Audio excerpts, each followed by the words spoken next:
Rapid money counting. Most of the important application of rapid calculation so far you learned from other video: rapid multiplication, division, addition, and subtraction. The daily life is money counting. For example, you go Dutch with your friends. How much for each? Right away, you need to apply the division for the total bill. Check the change. How much change is correct? Many people use addition, but this should be subtraction. See, the bill and you paid the amount minus bill should be your change. Okay, check receipt, see if you got charged correctly or not. That's involved like adding all the item, how much it is, and approximations. We have tips to pay. That's, typically you consider percentage. If you feel good, 20%. If it's nominal, 10%. That's a multiplication. Okay. Bargain sale, they usually display percentage, so you know how to do multiplication. That's important. And price negotiation. If you can't calculate the money quick, the price negotiation is pretty hard to do. Now, if you are usually slow in the calculation, definitely you can improve yourself and impress your friends. You do calculation quicker than your friends and tell them the amount. Okay, so that's the practice we do here. Okay, let's start. Money, change, cash register receipts. At cash registers, you may notice that people use various methods to calculate change. The most common way is to keep adding money to the total charged amount until the sum of the coins and bills becomes equal to the money paid. In Japan, most people subtract the billed amount from the paid amount first and try to put the coins and bills together until they find the correct sum. The result is the same, but the method is very different. Let's say that you went out to lunch and the bill was $14.67, including tips. You give the cashier at the cash register $20, and you need to know how much change you're going to get back because you want to buy a drink from the corner store. The cash register will be doing one of the methods explained before, but as far as you're concerned, you use the rapid number crunching method. You'll know the exact amount of change before the cashier can even figure it out. Using the subtraction method, it'll always be the same process since $20 is made of many zeros. Therefore, the answer is obtained by simply adding the number that makes each digit 0 on $14.67, but each digit will be less by 1. The change amount will be $5.33. To perform this faster, remember to find the number that makes the sum of each digit 9 until the last digit. The last digit, you need to find the number that makes the sum 10. Sure, this is easy if the amount you pay is even bills, such as a 20, 50, or 10. But how about this case? I have some coins in my pocket and I would like to use them with my $20 bill. I've got 17 cents. If I give the cashier a $20 bill and 17 cents, how much is the change? Most cashiers get confused here.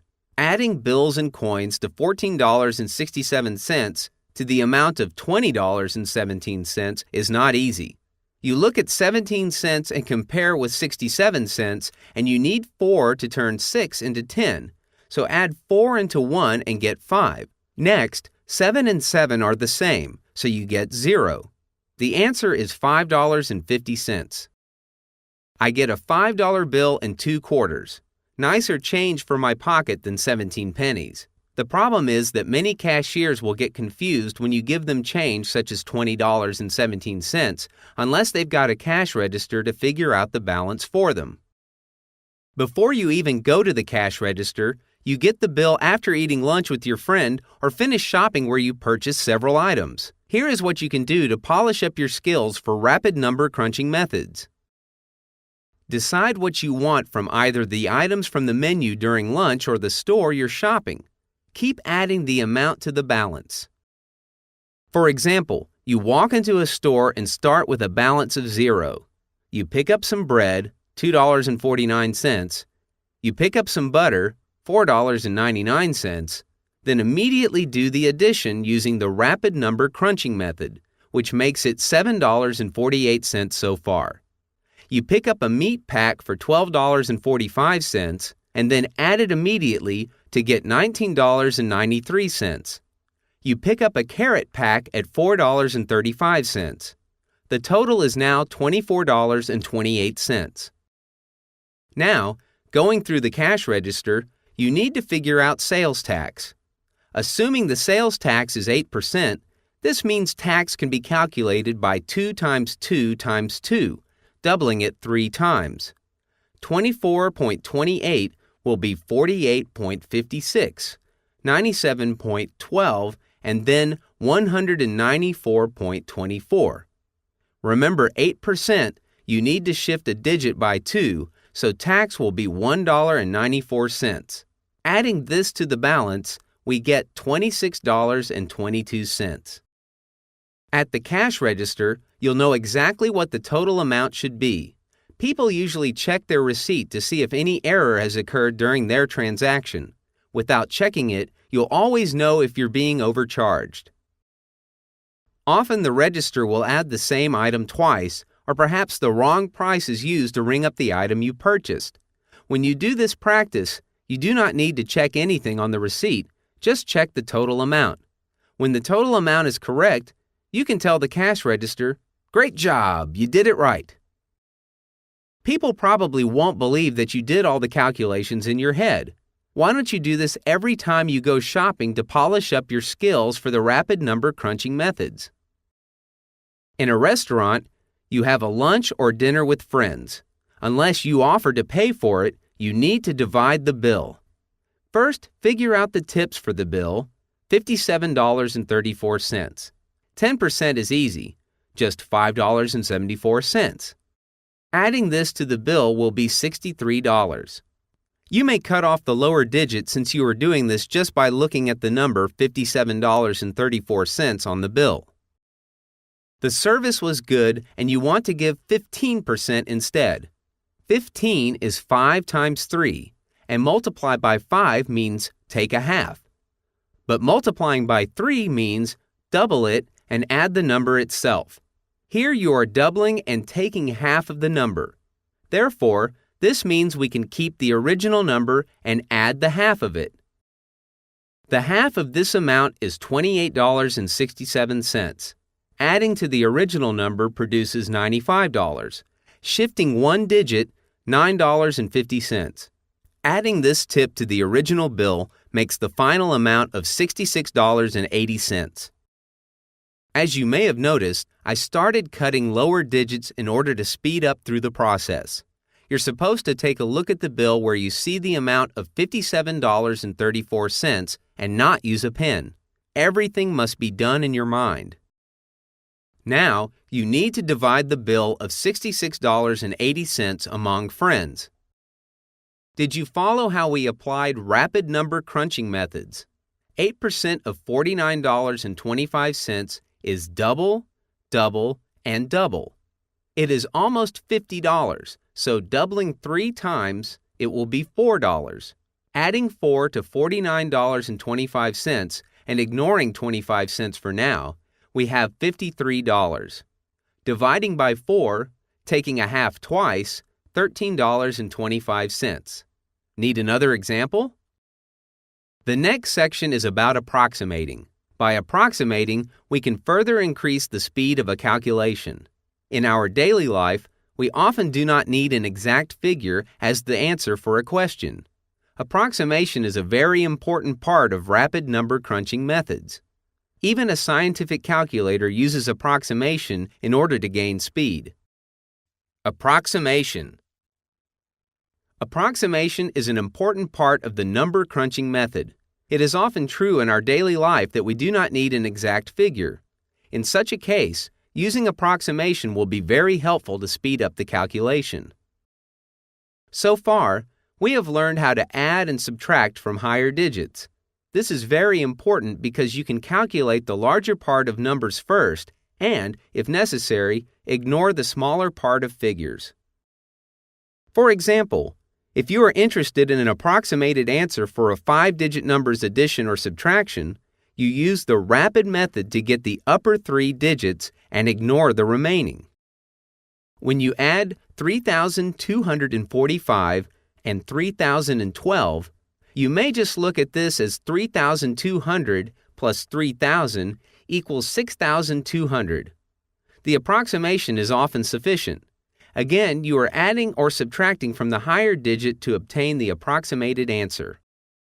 For multiplying or dividing, any numbers close to a multiple of 10 will be approximated. For example, multiplication by 51 will be approximated to multiply by 50. Multiplying by 50 is basically taking the half and shifting down the result twice. If you need an exact answer, you can obtain it by adding the original number. For example, 47 times 51 will be 1, shift up twice, and 2, take half of 2,350. The accurate answer will be 2,350 plus 47 equals 2,397. But often this last step is not necessary. Multiplying by 39 is also approximated to multiply by 40. Multiplying by 40 means doubling it twice and shifting it up by 1 digit. The accurate answer can be calculated by subtracting the original number. For example, 73 times 39 will be 1, double twice. 73 times 2 times 2 equals 292. 2. Shift up once. 2,920, then subtract 73 to get 2,847. Again, the last subtraction is not often necessary in a practical problem. How about a number that is not close to a multiple of 10? For example, 26. You need to quickly spot the closest number that is convenient to use the rapid number crunching method. In this example, you can think of 25, which is multiplying 5 twice. This means taking half twice.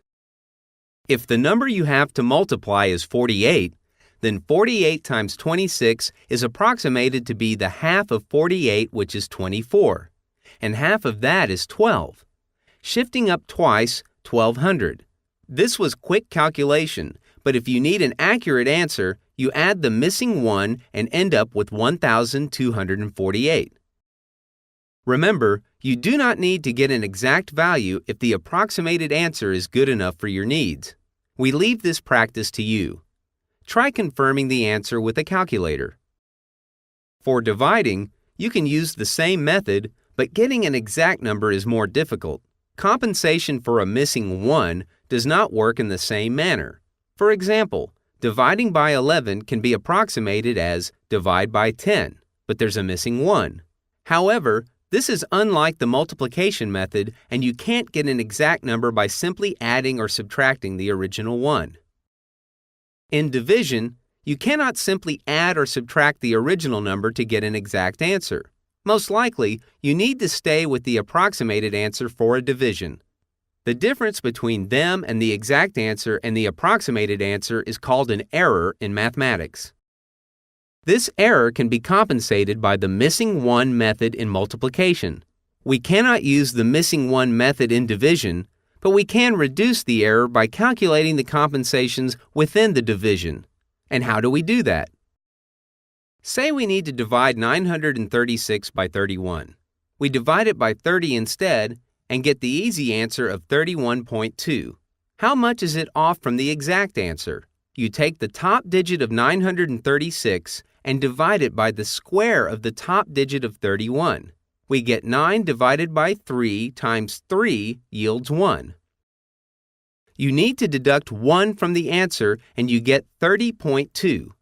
If you punch this into a calculator and get the exact answer of 936 divided by 31, you see the answer 30.19354. This is almost 30.2. Let's try another example.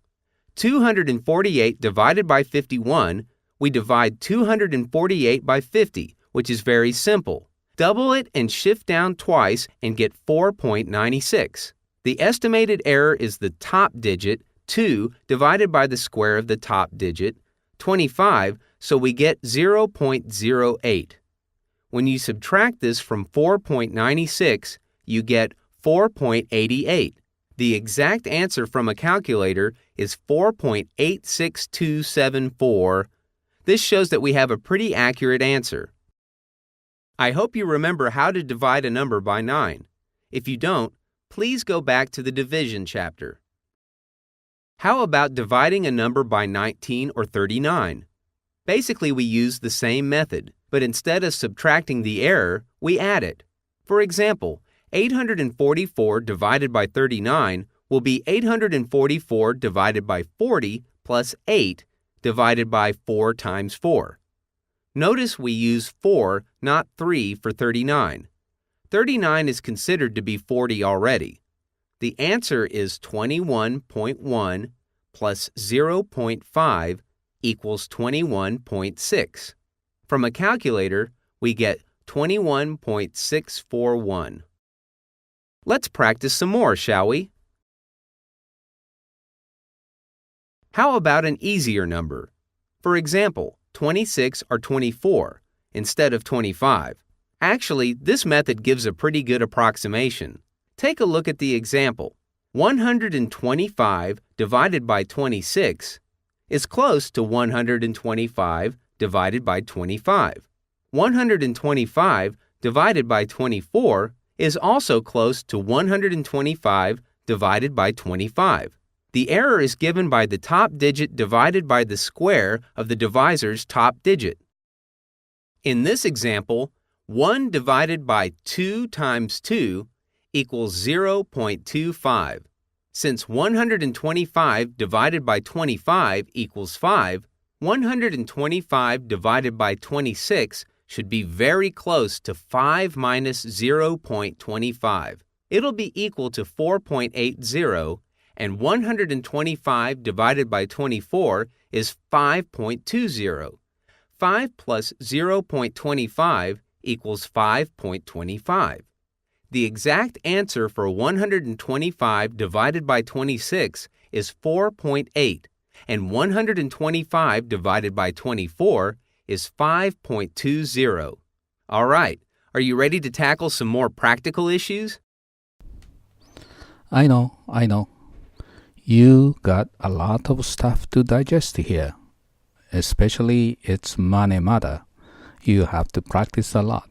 And also approximation is really practical in daily life. So I hope you watch this video many times and polish up your skill for counting money quick. I think that's the best survival in this world, isn't it? Now, we have another one coming up, which is a mortgage. Understand how to calculate the mortgage and the interest rate when you borrow money from bank. This is also the kind of important to know. If you are not sure about those mortgage and interest and stuff, this video may help a lot. Besides that, as I said, we have basic multiplication, rapid way, division, addition, and subtraction. Please check out that video. Thank you.